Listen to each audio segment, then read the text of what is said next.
বাংলায় এমন কিছু কিছু শব্দ আছে যার ইংলিশ হয় বলে বিশ্বাসই হতে চায় না।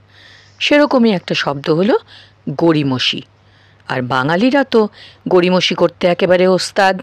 আজ নয় কাল, এখন নয় তখন, আরে বাবা করছি, করে নেব তো, থাক না, কি এমন হয়েছে।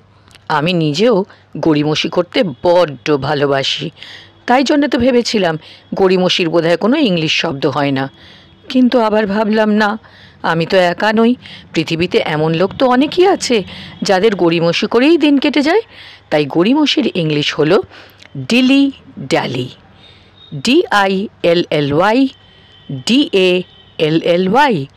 ডিলি ড্যালি হলো গড়িমসি। Example, it's time to go to office, so hurry up, do not dilly dally. Office যাবার সময় হয়েছে, সুতরাং তাড়াতাড়ি করো, গড়িমসি করো না।